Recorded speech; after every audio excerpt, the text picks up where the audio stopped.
What's up, everybody? Welcome back to yet another long-awaited, highly anticipated episode of the Movie Mob Podcast, where we review movies and TV shows. Joining me in the studio today is the lovely and wonderful Matt Sampson, as always.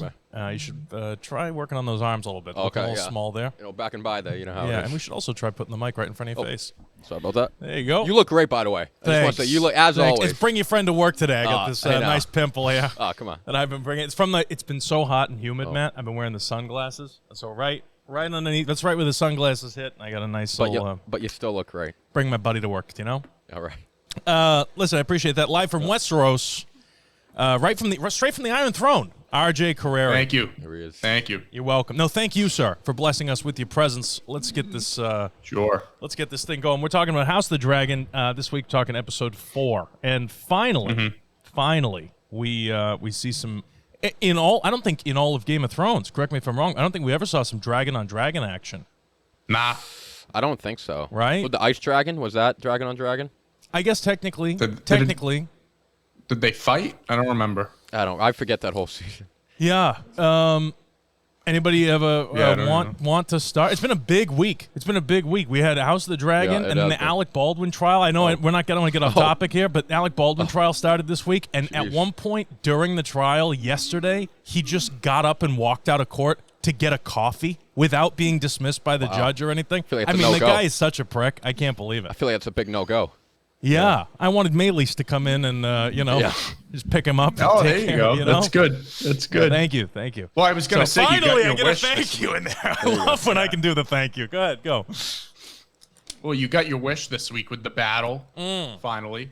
I mean, I definitely think this is maybe the best episode of this season yet. Is it the best or was it the most action-packed? Now, listen, I'm telling you right now, it is 100 degrees. It's humid as all hell. And so I feel like being a little bit of a prick today. No, I like that shit. And I'm going to pick apart this episode a little bit. Yeah, you said that. Yeah, just a little bit. Now, overall, I'll give it an 8 out of 10. It's pretty good. 8 out of 10. It's a good grade. All right? The thing that makes it the 8 in the positive way, the thing that gives it the 8, is the dragon-on-dragon action, the battles, Good shit. all this other stuff, right? And there's plot stuff that we're going to go over in a minute. Sure. Really quick, just to bitch for the sake of bitching.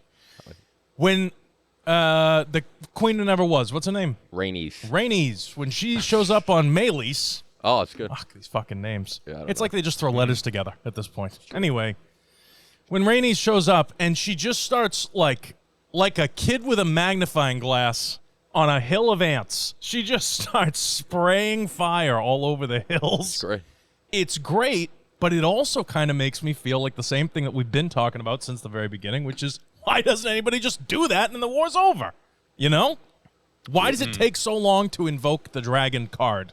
Well, I think it's because of what Rhaenyra alluded to last episode. You bring out, she comes out, then the other dragon comes out, then you're down one dragon. Well, apparently, I mean, it was 2-on-1 for this battle. And Ryder. But you're right. I think it gets to a certain point where it's like, all right, it's inevitable. You know what I mean? And I think we've gone to that point now.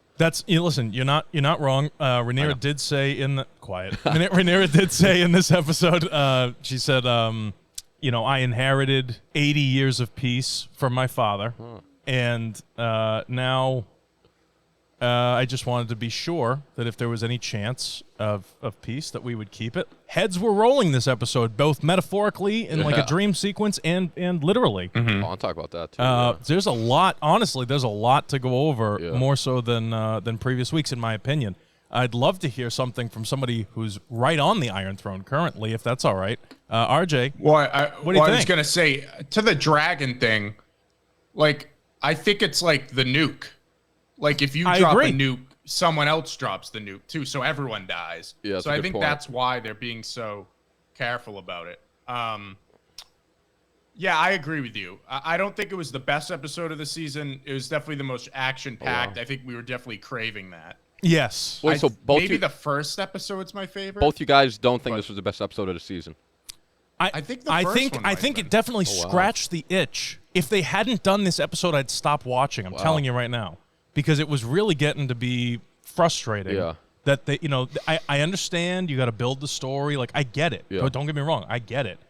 But it was getting a little frustrating to have these like teases of like, oh, I'm gonna fuck with you, you're gonna fuck with me, and then we're just not gonna do anything. And it's like, and we built the story in season 1 too. right, and like in the what's it called? The reality.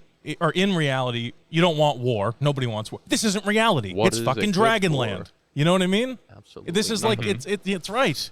But in Dragonland, okay, this is what we're looking for. I want people on a hill thinking that the hail of arrows is all they have to stop, and then the dragon flies over. I just watched it again this morning just because it is Friday. We're very, very packed week this week, so we're kind of rushing through, but I don't want to rush the episode. Now that we're here and we're filming, I do want to kind of do the regular thing that we do. Yeah, absolutely. Matt, you want to give like a little synopsis of what happened? I'll give a little synopsis. Give your favorite points or whatever? I think I think it is the best episode of I think it's the best episode of the series, to be honest with you guys. Okay. Because it was action-packed, but I also kind of like the smaller moments as well. Like, I think everyone's going to, like, take away obviously the last 20 minutes was unbelievable. But even at the beginning, like, I could kind of tell, like, all right, shit's rolling this episode. And even 100%. Yeah. And even, like, the shit with Damon. Yep. Like, that's 100%. Now, that's 2 episodes in a row. Now, they've had the thing with him and young Rhaenyra. Because I could see one, like, oh, that's a cameo, get her. This is where I'm going. No, this is where I'm going. There definitely, something's going to happen with him, big. Yep. It might be coming at the end of the season. Even next season, I don't know. But something big is going to happen with Damon, and I feel like it's going to, like, turn heads. And I don't... Or, cut heads off. And I'm not going to lie, this dude's fucking losing it. Sure. You know what I mean? Like, Matt Smith, what a performance. This whole episode, he just... His face says, like, what the fuck? Like, what's going on here? And I kind of love it, and I'm really interested to see what happens with Damon. Now, there was someone that, like, drugged him at one point, right? That witch in the dungeon. Well, something's going on with it. She's a little freaky, too. I got Red Priestess vibe. Right, but it's causing all of this hallucinations stuff that Damon's going through. Now, RJ, a little inside baseball here. You'll know what I mean, and I don't want to go too deep into this, but I thought it was very interesting the way that they were able to blur the line between reality and flashback dream sequence / whatever, if you catch my drift, if you get where I'm going. They didn't go from black and white to color, but they, like when he wakes up in the morning and there's blood on his hand, and then he kind of like, rubs his eyes, whatever, and there's no blood on his hand. Oh, yeah, that was cool. When it was some and it just made me think of you, is all I'm going to say. All right, it made me think of you. I do have PTSD. Yeah, maybe a little bit, but it was. I just thought it was very interesting the way that they did that, because there's so many different ways to tell stories and to convey certain messages, and I thought they did a pretty damn good job, honestly, in that sequence. I thought it was very interesting. Well, that's why I thought that's why I think it's the best episode, because I think even the stuff outside of the battle I thought was still better than anything else this season, in my opinion. How about the fact that in his dream sequence, he's cutting off the head of his queen? That's correct. And you see, they do the insert where the crown does the whoa, whoa, whoa, whoa, whoa, yeah. whoa, whoa on the ground. I gotta be honest. I think he kind of hates Rhaenyra now, or maybe doesn't hate her. No, but like I feel like I don't know.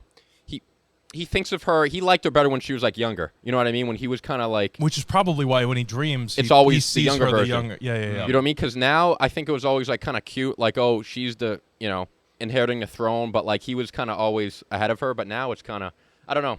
I think he still thought he had a shot. Yeah. At that point. Okay. I like that. That's fine. RJ, give me your takes on the next part, or even on that part. We can take it chunk by chunk, because we have to, at this point, we do kind of have to go through either each character or each like plot point, faction. Yeah. Like, you know what I mean? I know what you mean. Sure. Yeah. But go ahead, RJ. What do you think? Well, obviously we got Cole and Allison's brother. What's his name? Gawain. Yeah, Gawain, whatever his name is. I don't fucking know. Yeah. This guy. Well, Cole's clearly a bit of a hothead. And at the beginning of the episode, when he decided that he was going to take Rook's Nest, the little castle, which they said has no strategic advantage. Yes.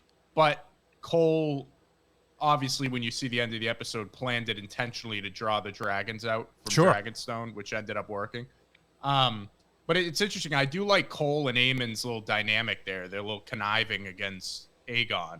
Yeah. I don't like any of the characters. You know what I'm saying? They're all assholes. But I do like that dynamic. Sure. I agree. I will say Rhaenyra, I haven't been thrilled with her this season. No, she's fallen off. I think Emma... I think Emma Darcy is fantastic. Oh yeah, same. Acting wise, but they're not using her.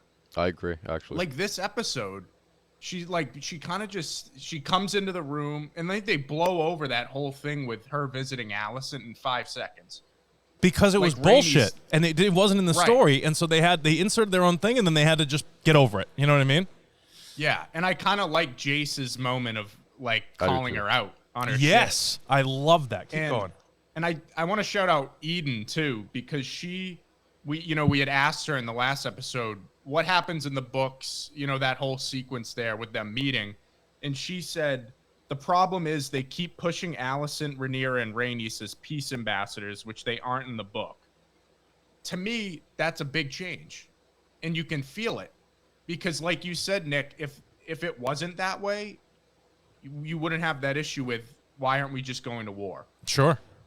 We have too many like peace ambassadors. They're like too much on the same page, and now they're not. I guess. Well, it's not only that. It's a matter of like, if everybody is looking for peace, why are we fighting at all? Right. Yeah. You know what I mean? If everybody is like this, I hate war, send the dragons in. It doesn't make any sense. It doesn't make any sense, and that's like a big issue. You know? Yeah, they're probably trying to make Allison and Rhaenyra like likable characters that fans can root for and pick. But yeah, like you said in the books, it's probably not what it is at all. You know what I mean? It's also not real life. Yeah. People listen. Whether it's right or wrong, and RJ, I want to get back to you because I want to hear what you have to say, obviously. But I want to say that, like, you could be Mother Teresa. You still have an emotional spectrum that you go on. If someone in your family dies, you get sad. If if you're stuck in traffic, you might get road rage. Like, all of these things are real human emotions. And the story, even though it's in Dragonland, it's a story about people. So when you have all these people who are quote-unquote fighting for the same objective, or for, the same objective by different means. They all want to win the throne, whatever it is. Mm-hmm. It doesn't make sense to have everybody saying, I want the throne, but I really don't want to fight for it. Like, it doesn't make any sense. It's not reality. Yeah. And so that's something that kind of takes you out of the whole thing. And it makes, honestly, God, this was such a beautiful episode with all the CGI. Like, I hate CGI, but, like, they do such a good job with these fucking good. dragons, man. It was excellent. They look so good. Everything looks so good. It was excellent. And it just kind of makes it feel cheap. Oh, wow. When the story, not the CGI, I'm saying when the story is shit. When the characters aren't true to what their characters should be true to, it feels cheap. And it feels like you're fucking with me a little bit. And I don't like to be fucked with. You know what I mean? You know what I'm saying? That's fair. I don't like that. That's fair. RJ, continue. Well, to that point, I wasn't going to say this, but I'm going to say it because I think it's Here we true, go. and people are going to give me shit. Hot takes. I don't think it's a hot take.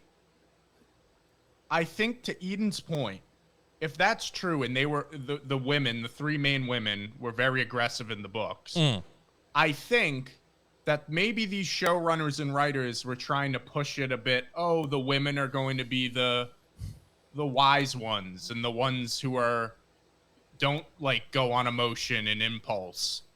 And maybe. You know what I'm saying? Well, it is. I mean, that's the right decision for the story? No. I don't know. But are they trying to do that because they want to fulfill HBO and what, you know what I'm saying? Oh, to make the get what I'm But see, getting you at. know what's funny though? I love a strong, independent, I do too. Daenerys. angry, vicious. Like, they make the Devil Wears Prada. Meryl Streep in that. She's the fucking villain, man. Well, that was a cool thing about Game of Thrones is a lot of the like female characters were like badasses. Well, and that's the thing is like it doesn't. They were You don't have to be. And again, this is 3 guys talking about women here. Yeah. All right, so I don't want to hear the bullshit in the comments. But let's be honest here. The idea that if you're a woman, you have to be the peacemaker in order to be a good character is bullshit. Like it's almost in and of itself a little misogynistic because it's not real if they don't get angry. Right, and believe me, women get angry. They get angry. And so did men. You know what I'm saying? That's the so then they don't feel like real people. You know what I'm saying? Right. And I feel like by this point they should all be really pissed off, and no one is. Yeah. So let's talk a little bit more. So there's a meeting between. Let's talk about Aegon. Aegon and Aegon forever, but not forgotten. Aegon. Yeah. I don't think he is actually. I don't think so. Yeah, I don't think Yeah, so. let's talk about. I want to talk about that too. Well, sure, but let's hit it, moment by moment here. So they have a big meeting, right, in the council of Aegon, and Rhaenyra shows back up to her place too. We'll get to that. We'll get to Rhaenyra in a minute. But Aegon is really starting to show his immaturity. He's a little frustrated, you know. He's frustrated, but he's handling it the way a fifth grader would handle it, in my opinion. That's true. Do you agree, RJ? As who would handle it? I said Aegon. He's frustrated, but he's handling it the way a fifth grader would handle it. His frustration. Oh, definitely. Okay. I mean, he feels left out. And he is left out. And I don't know, Yeah. RJ, did you ever watch The Crown, season 1 or any of them?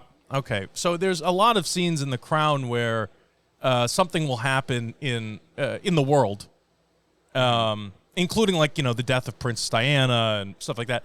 And all of the Queen's advisors tell her, don't do anything. Because if you pick either side, you're screwed. And it's going to be a problem. Yeah. It causes turmoil. And I think there was a great moment where Alicent sat down with Aegon and said, you need to do what's expected of you, which is nothing. You got to stay out of it altogether. You got to sit back, which is detrimental to someone like Aegon who wants to be at the forefront of the thing, which also makes me feel like him as a character is not meant to be king. Well, he's not meant to be king, and I think he's beginning to understand that no one really respects him because big decisions are being made and people are just going over his head and not thinking twice about 100% agree. You know what I mean? Yep. And he's now starting to realize it, and Go, RJ. Remember in season 1, he didn't even want it. Yeah. They had to go find him and drag him to be king. Like Aemon had to go and convince him. Yep. So so now he's here and now he's trying to do it. Now that they got him in there, and so I kind of feel a bit sympathetic towards him a little bit. Yeah. Not that he's a good dude, but I do feel like Well, they but you put a did child- all this work. They're going to war to put him there. You put a child Let on him the do throne. I'm gonna vouch for him here and say, he's at the very least he's doing the best that he knows how to do. It's not may not be right or wrong, but he's frustrated and people don't listen to him. And Aemon is Aegon's brother, correct? Yep. Mm-hmm. This is going to be an interesting episode when we get into this Yeah. battle here in a minute. But he kind of takes over the whole council and starts giving instructions and kind of puts Aegon in his place and says, whatever, what's it called? I have a plan, and if you have a better plan than me, why don't you let the council hear it? And he's talking to him in, what is it, High Valyrian, whatever it is? Yeah, one of them. Yeah, whatever the language is called, but I'm saying. No, that's it. I think the decision for Aegon to remove Otto, I think it already backfired on him because he didn't realize it, but Otto was kind of like the voice of, because Aemon and Cole are buddies. When he appointed, Cole handed a king, he just gave, Aemon, another shooter. You know what I mean? With, more of a role. You know what I mean? Before, those decisions are running through Otto. So I'll admit this publicly on a podcast. RJ and I butt heads when we're on set all the time. And, I don't want to say that I'm an Otto Hightower type deal, but I will say that, there are a lot of times where I say something to RJ, and correct me if I'm wrong, RJ, but I'll say something that's not necessarily what you want. Fuck off. It's not necessarily something that you want to hear. It's something that you have to hear. You know what I mean? And it's this is the reality, and even if you don't like it, I know you're stressed. I'm stressed too, but this is the way it's got to be. Yeah. And at the end of the day, sometimes I'm right, sometimes I'm wrong, but that's the job. That's what it is. And Aegon, I think, went a little crazy and fired Otto. Now, again, I don't like Otto Hightower, but he went and fired Otto Hightower, who had all of this experience as Hand of the King, and just kind of appointed his top general to be because he liked him. his right-hand man or whatever it is. And it's totally backfiring on him because he didn't like the decisions that Otto was making, even though Otto was probably right. Yep. You know what I mean? And so this is what happens. You die. No, I'm just kidding. When you fire Otto, you die. But yeah, so firing Otto could have been a good decision if he had picked someone better. Yeah. But he didn't. Yeah. You're right. That's the problem. He didn't. And he didn't because he is inexperienced in himself and he doesn't know who to replace him with. I didn't like Otto. I would have fired and hired somebody else as my Otto Hightower. You know what I mean? But I wouldn't have picked the general who's sleeping with my mom. Yeah, probably not a great call. Fair enough. That's probably not the direction that I would have gone personally. All right, so he's sitting there bored. Alicent says you don't have to do anything. Cole and Aemon come up with a plan to take. What is it? What is a Casterly Rock there? What's it called? Was it?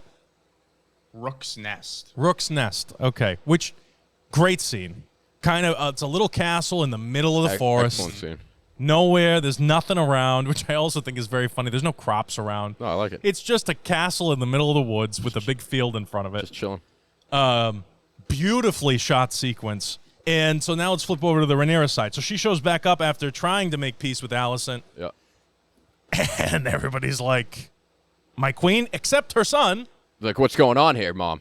Who's like, where the hell have you been? Yeah. What is going on? You left in the middle of war? Like, what the hell's going on? Yeah. Now, this is funny because in this time frame or, whatever it is, there's no cell phones. There's no email. There's no Facebook. There's no Instagram. You can't just be like, hey, Mom, where you at? Yeah, you got to send a Raven. You got to send a you got to send a Raven. You got to wait there for a little bit. It takes a while. Seeing how things go. RJ, what's your take on the Rhaenyra situation? You said you liked that the son called her out. Give me more. Give me more. I mean, what else is there to talk about for her? I think my issue is like there's not much with her. I think you had that scene and then she was gone the rest of the episode. Okay, so when I say give me more, what I'm talking about is that household, right? So tell me, how do you feel about Rhaenys and all the people that are on Rhaenyra's side? Because we just talked all about, Aegon and that side of things. Let's flip over to the other side. Yeah, Rhaenys is a bit confusing, I think. Why? I think Explain. They go back and forth with her in terms of what they want her to be. Was now, but like I like in season 1, she chooses not to blow up Aegon, right? In the whole sept. Mm-hmm. And then here, like she volunteers to go. I think, like, but do you think that she did that because she chose not to blow him up? And I don't think that she expected to see Aegon on a dragon either. Right. You just expect to see the king. Look at the only reason she's there. Rhaenyra said she was going to go. The only reason she's there is because she didn't want the queen to go, thinking the king wouldn't go. Yeah, and they didn't want the kids. That's the first person she encountered. Exactly. So she's like, I have the most experience. I have the biggest dragon that you have. I got to go take care of this stuff. I'll meet Cole, is what she says. I'll meet Cole. She didn't say, I'm going to meet, Vagar, and I'm going to meet the king. I'll meet Cole. She's thinking she's going to show up to some hillside and flatten it and leave.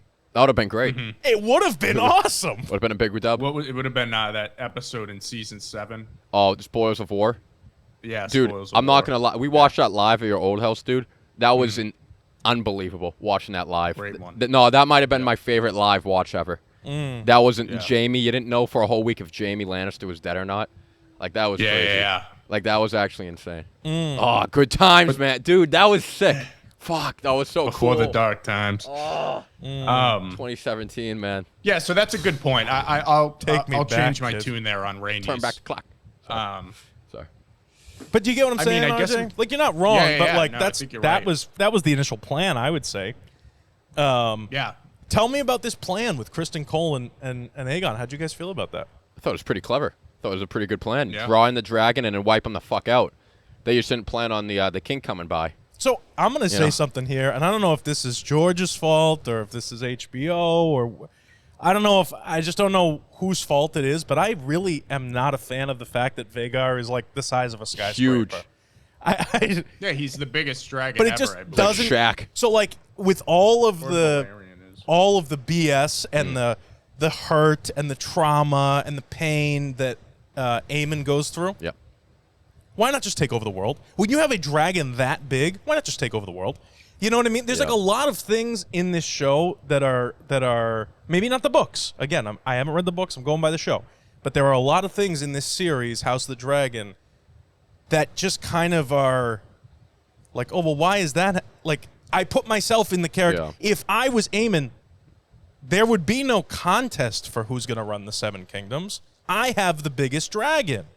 Or maybe happening now. You know what I mean? Can I just say, I loved when Meleys and Sunfire were fighting. Yeah. And Meleys scratches the chest open and smoke comes out. That was cool. And the acid blood or whatever it is, the fire blood, down. It hits all the people below. Yeah. I mean, little like details like that are so cool. That helps. You know? It was very cool, man. No, I agree 100%. I mean, Nick, I agree with everything you say in terms of that argument. but I think it doesn't. When the other side has dragons, it doesn't. You know what I'm saying?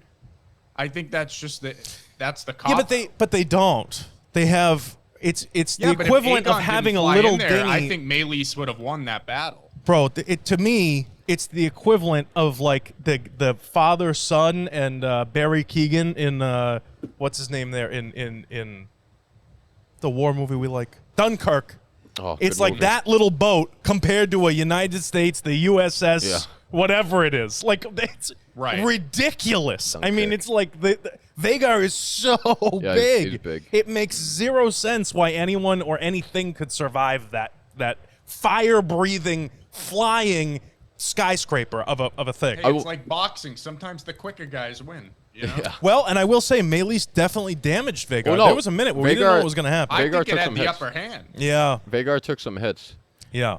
No, Vagar. I will say when like Vagar came up like against like I was like Vagar's size was like jarring. It was like holy shit! I didn't realize it was that big. How cool is that shot, by the way? When they pause the arrows, everybody pauses and they look at the tree line, and you just see wings like.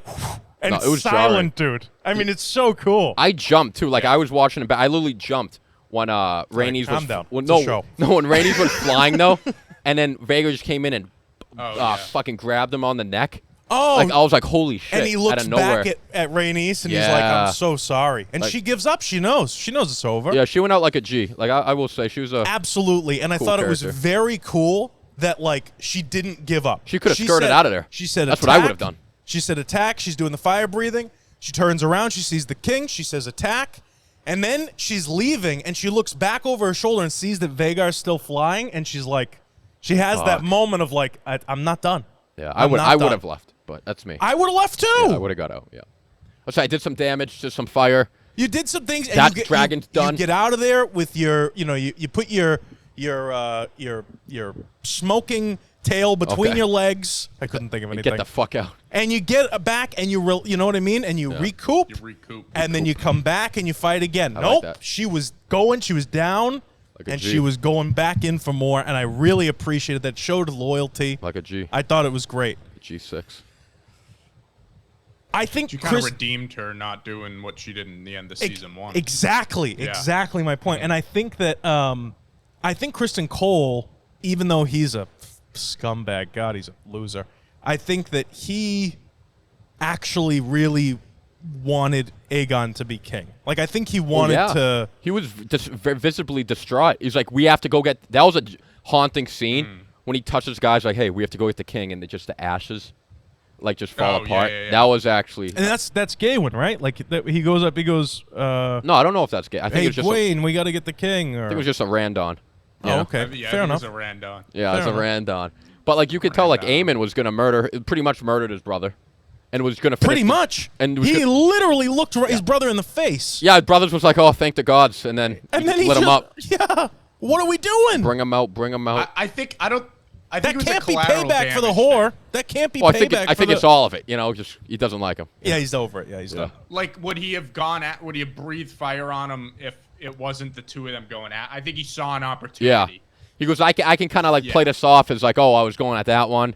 Yes. You know? Yeah. And Kristen Cole saw it too. He looks up and he sees that Vagar's doing the thing. That's the thing that's going to lead in to the episode. Like, what is Kristen Cole going to do? Because he was distraught about the king. He's very upset about him dying. Yep. Aemon couldn't care less. He was like, I'm going to light him up. Kristen Cole knows what happened, that his brother pretty much killed him. It's true. So now what's going to happen with them? Is there going to be some cracks in that relationship? Is Cole going to spill the beans, or is he not? Like, what's going to go on now? Yeah, I'm very curious to see how that plays out. Yeah, I don't know. I don't think that any of them. I think that Aemon is really kind of starting to show people finally. Was he king now? Yeah, is he the king? I would. He's the heir on the Aegon side. I mean, technically speaking, the war's over. Aegon's dead though. Yeah, is he? I mean, so people were texting me. Okay. That like, did any of you guys watch next week's like? I did. Yeah. So did it show Aegon? I heard it did. It said something. Someone said something like "All hail King Aegon." That's fucking stupid. He got lit up. He's in the bed, and Alicent's like, "How's the king doing?" He fell down from how far?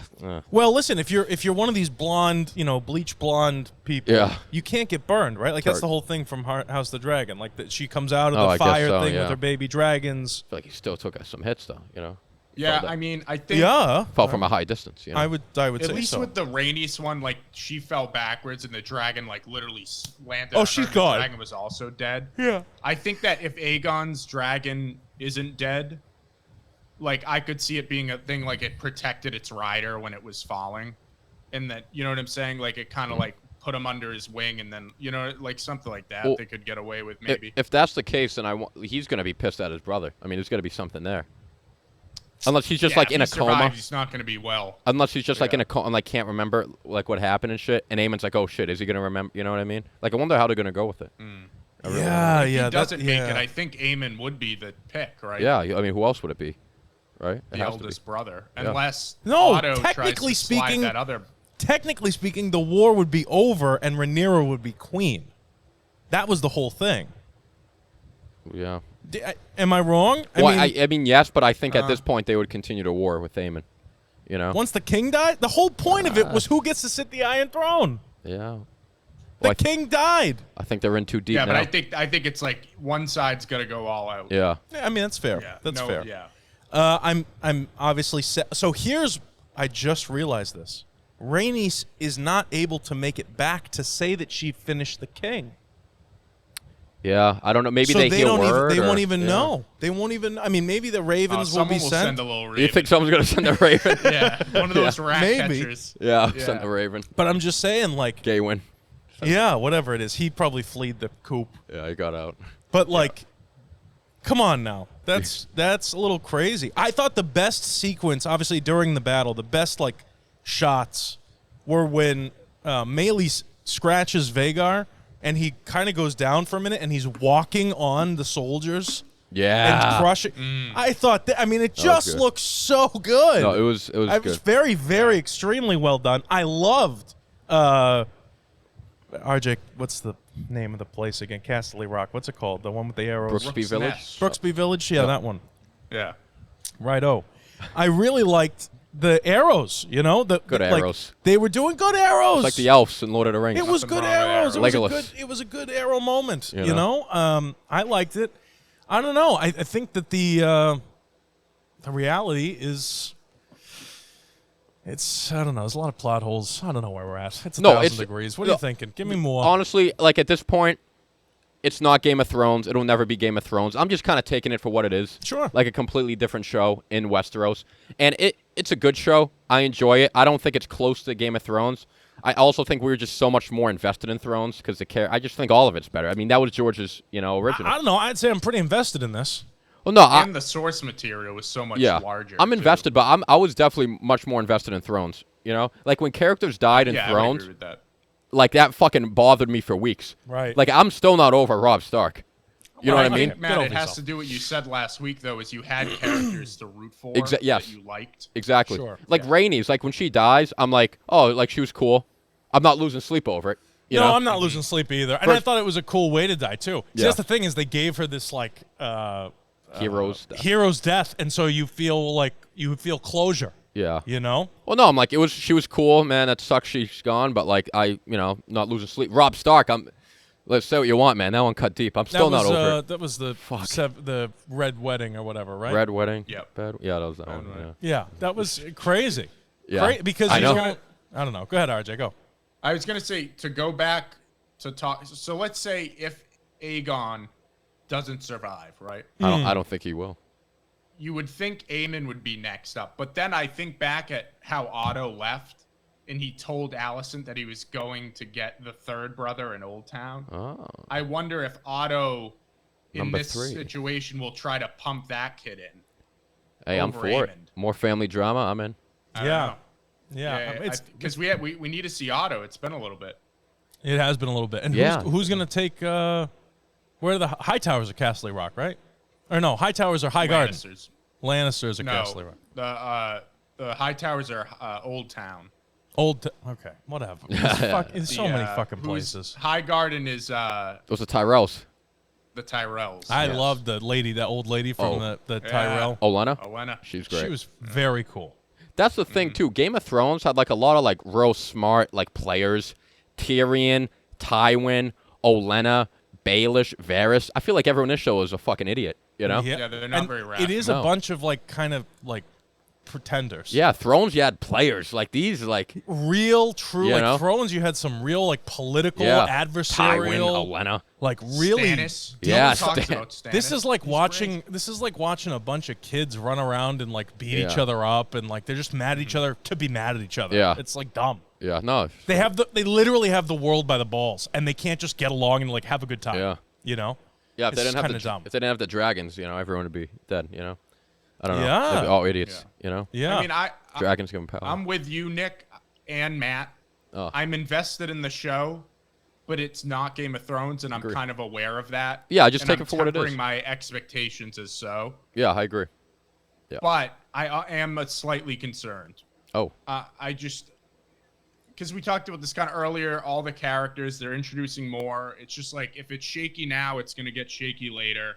Shake it up. And I just saw something that George isn't going to be in the writer's room for season 3.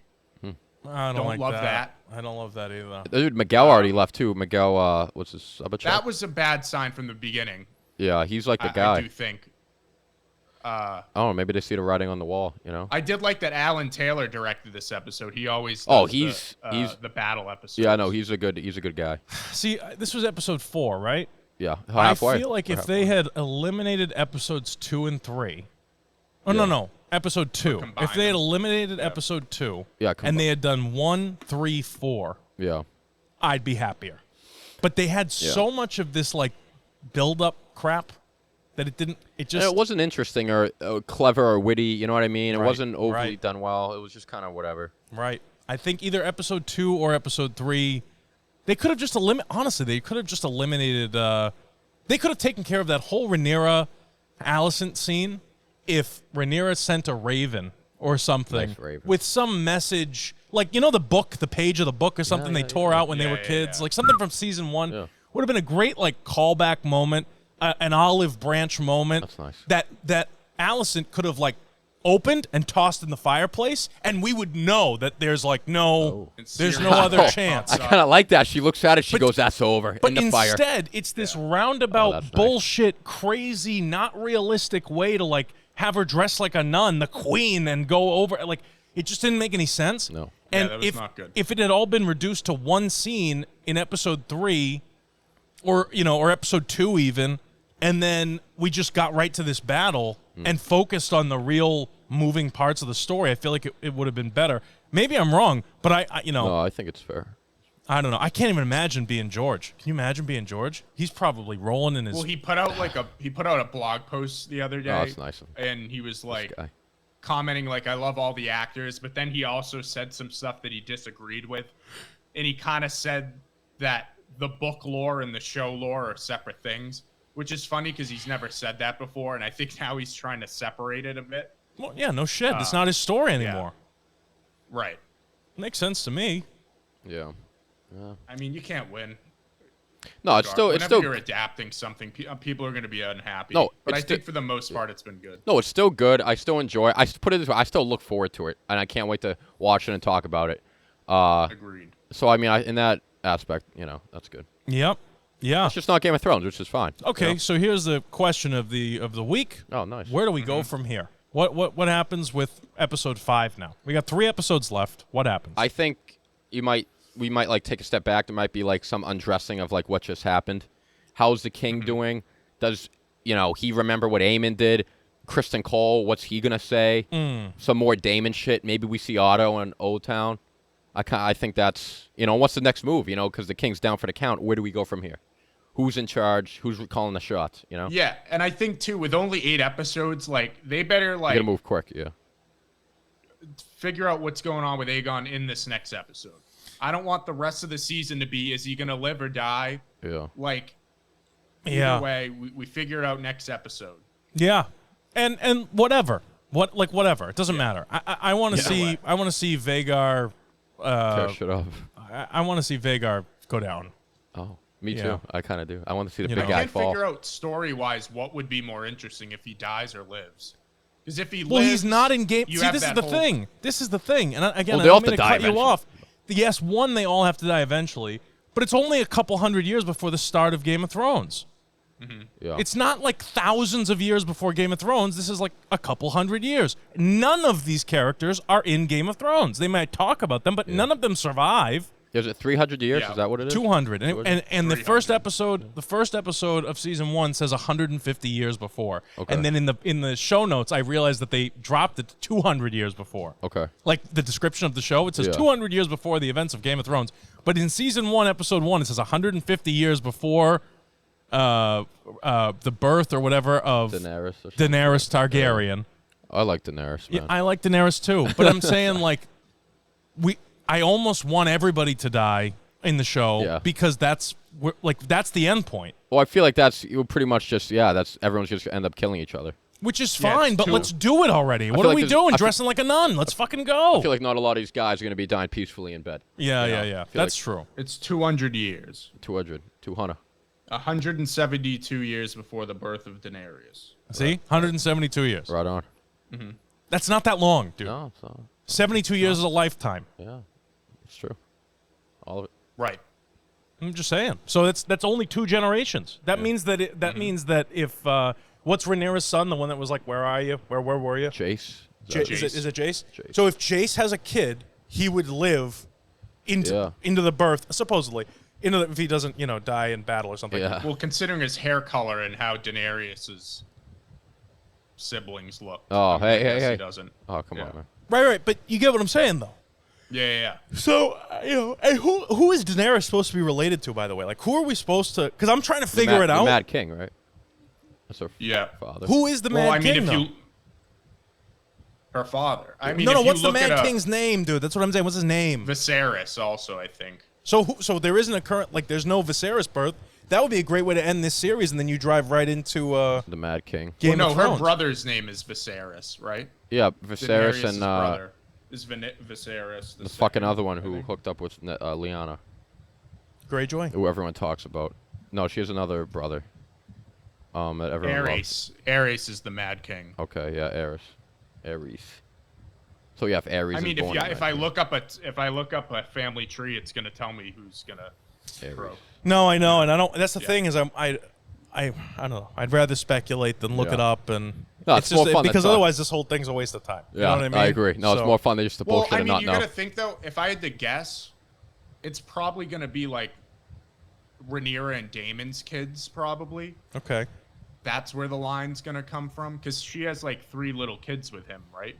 They got a lot of. That's gross. Yeah. Yeah. So I think that might be it. Just because they got the hair and shit. Yeah, we'll see. Could see. They got the hair and shit. That could be. Yeah. I will say, Aegon the Conqueror, how's his armor fitting Aegon? I pictured the real Aegon the Conqueror a little bigger. I don't know. Yeah, people picture Napoleon bigger too, but it's all big bullshit. Yeah. If you look at Lord Farquaad in Shrek, he had legs attached to his saddle, so he could. Remember that in Shrek? Great movie. And the guy picks him up off the horse 5. And puts him down. Yeah, I heard about it's coming out. Shrek the 5th. Yeah. And a donkey movie. Oh. Yeah, we needed that. I was very concerned. Yeah. He's better as a side character. Eddie Murphy's excited. Don't worry. Yeah. All right, well. Yeah, because he can work now for the first time in 40 years. Yeah, we'll make a couple, Hey, Beverly Hills Cop. A few bucks. 2. We needed that. We needed a second Beverly Hills Cop. RJ. There is one. You feeling hungover, RJ? How's the history going? Thank you. We got a new episode we're recording next week. They're going to be bi-monthly. That's nice. Bi-monthly? Is that the right term? Get two a month. Every 2 weeks we're dropping. Every other week. It's That's consistent. Like my paycheck. Yeah. Every other week. Thank you. Well, we got to do research, Oh, okay. before each episode. Yeah, sure. See, I just come in here and bullshit, but that's good. He research, Yeah, no. Oh yeah, we got Google Docs. Oh wow. History after the morning after. The next episode is. You go out drinking the next day. That's what I want to talk about is history. Hungover history podcast. Next episode on Operation Paperclip. Oh, all right. Good operation. All right. Thank you. That's my third favorite playing operation. while we're doing it. Yeah. All right. It's not quite the Manhattan Project, but it's. It's up there. I'm just kidding. A lot you can do with a paperclip, Amen. All right. Amen. Listen, so we turn into that. When does that drop, RJ? When are these episodes? That'll drop next week. Okay, good. Okay, and it's every other week. Head on over to Essex Street Entertainment and subscribe if you haven't already. While you're here, subscribe to Wilco Media. We love to have you, and we love to watch you here. Eden, love to hear your thoughts on this week's episode. Everybody else would love to hear your thoughts as well. Leave comments, like the video if you'd like. Share the video. Sharing is caring. That's nice. It could be fun. It could be. Tune in every week, 6 p.m. Friday, 6 p.m. for the Movie Mob Podcast. Do we have anything else before we bounce? No, I think that's it. Matt? Cut the video. I'm done. I'm done too. Yeah, I mean, fuck this. Let's go home. We're over it. Yeah. We're done. Thank you. All right, we'll see you next week, everybody. Enjoy episode 5 when it drops on Sunday, and we'll see you Friday at 6. How you doing? RJ? How you doing? How you doing? Right on. All right.